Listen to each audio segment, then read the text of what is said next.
thought I'd make another video to kind of address something. A couple people hit me up when I said in one video that I was talking about finances and don't tell people your business, don't tell people how much you make, and that's fair. That's not what I was talking about though. However, just about any place you work, you can find online salary ranges. So it's not like it's a huge secret what anybody is making.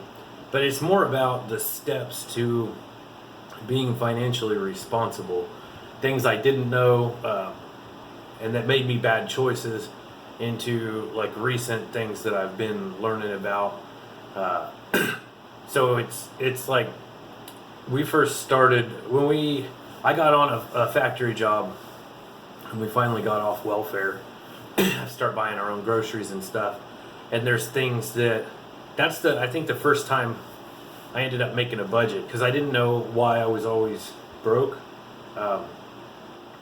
And we were living in our means, except for at first we had to buy name brand food and stuff like that. But it turned out to be, I found out things like I was blowing a lot of my money in the vending machines eating at work.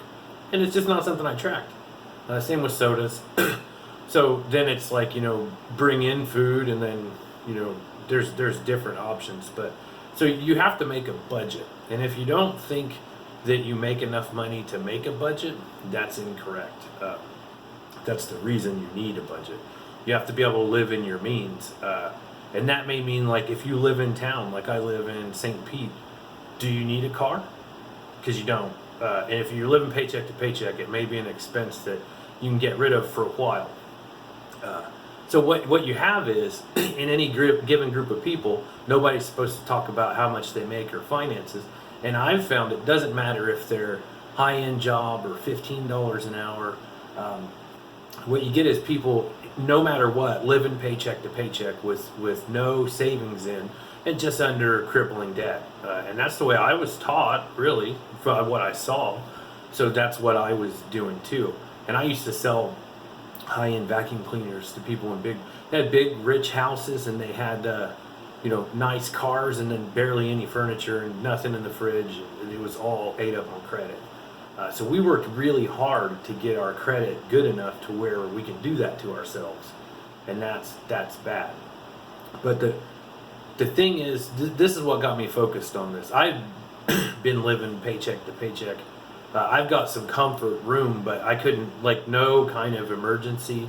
And as a matter of fact, it seemed like every time I paid off a bill or a loan, there was some kind of emergency happen, and I'd go back into debt because I didn't have any money saved up. So the first thing you have to do is make that budget. Make sure you know where your money's going. If you're living paycheck to paycheck, it doesn't matter if $12.50 an hour, $20 an hour, salary, whatever you make. If you're living paycheck to paycheck, and you have a habit like I stop at Casey's on the way to work and buy a soda and a slice of pizza every day, you don't notice that'll add up. Maybe you buy an energy drink in the morning or coffee in the morning, and then you just get a slice of pizza. It's just a daily routine where what are you spending, $5-8 a day? You're $40 a week, a couple hundred a month. That's what it is. So you need to know where it's going so you can track your expenses. And then you need to start saving. The first thing you have to do is save enough for an emergency. What is an emergency depends on your lifestyle. If you own a house, you may have to replace an appliance. If you rent, that's not your problem. If you own a car, if your car breaks down, you might have to get it towed home, and then that's your plan, and you plan to fix it later. You might have to get it fixed at a shop if you don't know how to work on your own vehicles. So you need to be able to withstand something that goes wrong. Not like save ahead or anything. This is your first base. Track your money to where you can get that emergency fund saved. Then you can look at any monthly thing that you can clear out. So if you have monthly payments that can be paid off, I know a lot of people who get in a bind and take payday loans, and then they're stuck for a while in the payday loans. Get all your debt paid off. That doesn't mean rent, light bills, anything like that. No, that's a side point. A good idea. When I was working at that factory, one thing we started doing, in case the overtime dropped or something bad happened, or the bills raised, we would pay ahead our bills, and to us that was saving. Probably not the best way to do it looking back on it, but it seemed really intelligent at the time. Um, we could have been taking that amount of money and sticking it in saving. It's really important that you get some money saving, and you cannot do that without a budget. Everyone I know will spend all the money by the end of their pay period, and most people don't know where it went. So you get that emergency thing taken care of, and then you pay off any debts. Get them all paid off. Then the next step is to build your savings for 3 months of your own lifestyle. Just 3 months. And then don't save any more. It's not important to save more, but that doesn't mean to blow it. That means find a way to reallocate this into something that's going to make you money. Invest in, a house flipping. Me and Joe been talking about rental property, just things to do with your money. That may mean you have to save for a while before you can make that move. But there's even sites where you can go and you can, when you go out alone, sometimes it gets scavenged to other people, and you can buy $25, $50 notes of loans. And it's not like a super lot of money, but it's creating stuff. Once you get that started, you can just reinvest that money into itself and let it grow. But you really want something that makes you money. There's lots of different things to do it, but so then you get that going. But here's one of the biggest things I've been learning recently. And because I was in so much debt, student loans, credit cards, all that, had no savings, so I keep, either it's repairs, like the septic tank went in Illinois, I had to take a loan out. And I have not put into retirement. Because I didn't think I had the money to do it before, and then then I didn't have the money because it was all into the stuff. But here's the thing. Some friends of mine started talking to me about financial stuff, and the one important thing to know is you cannot retire with debt, especially in today's world. So that's the goal. That's my first goal. Do not retire with debt, especially if you're late started on the savings. So that's the biggest goal. Don't retire with debt, and don't live paycheck to paycheck. And once you get 3 months of money saved and you're not in debt, if something happens, whatever your level of emergency is, or let's say you lived in town and you didn't have a car and you really wanted a car, now you can go get the car. Don't get the car when you're paycheck to paycheck, because you can't really afford the car. If you live outside of town, like I used to live in country towns, do you need 2 cars? A lot of people have 2 cars, but they don't really need them. It'd be a little more work, a little more inconvenient if they did, but this is short term, and this is about financial freedom. And then if nothing went wrong, and I don't know, say I know people got laid off. How long does it take to find a job? A month or 2? Well, now you've got money to live, and you don't have to take. I've had to go back to fast food before I started programming stuff, because it just, everything hit the ground, and I had to do something to make some money so we could keep going. I've driven my truck into town to work at the day labor place, and it took so much gas that I had to sleep in the truck and then work another day so that I could make the trip. And this was for like diapers and stuff.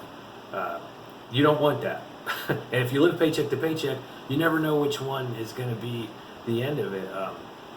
And it's silly for, I know people who have pretty good careers, but it's to the point where if they missed one paycheck, they'd lose like who knows what. It would be devastating, and that's a sad thing. And it's because nobody talks about these money things. The only people who know these are the people who have a lot of money.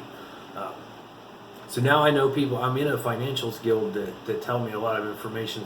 I don't have the freed up money yet, but when I do, these people have multiple credit cards. But here's the trick: it's because of points. It's like couponing, really. They know where to spend these to get extra points or rewards or whatever, and they always pay it off.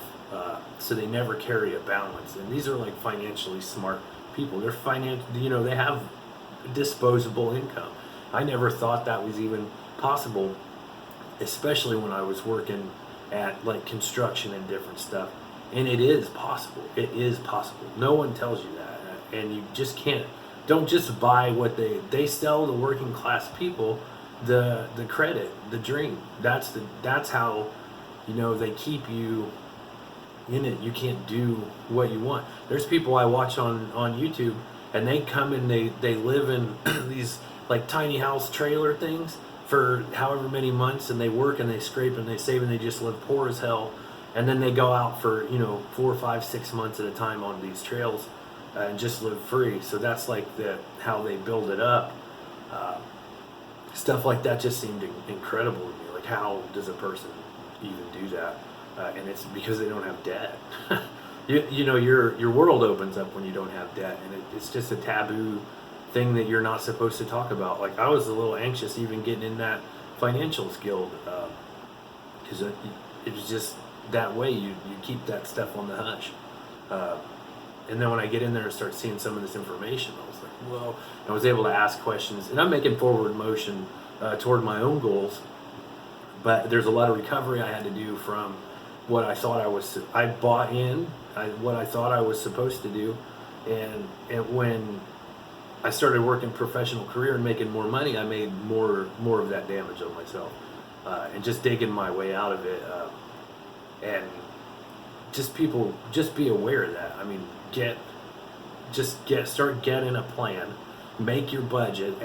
I've talked to so many people who don't have a lot of money, and they say we don't need a budget because we don't have enough money for a budget.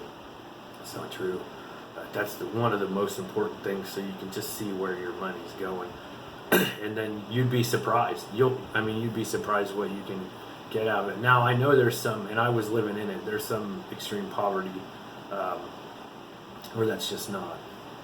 I mean, we were paying off, paying short on certain bills and staggering them so we can make it as long as we could before it got shut off, because we were just unskilled labor and out on our own, and just really didn't understand the world. But so I understand that's the case in some times, but I know people who will say that's their situation and it's not, because I've observed it. And the strongest thing you can do is make you a budget and find a way. It doesn't matter if it's $5 a week. It doesn't matter. Just get something saved. The chances are, if it's $5 a week, the amount of disaster you could have is pretty low. So what you need to save up to prepare for that disaster is also pretty low. And just the feeling that happens when something bad happens and you're able to overcome it by just taking the money you save. Now you have to put the savings back, but you take it and it didn't destroy you. Like, I've lost everything before because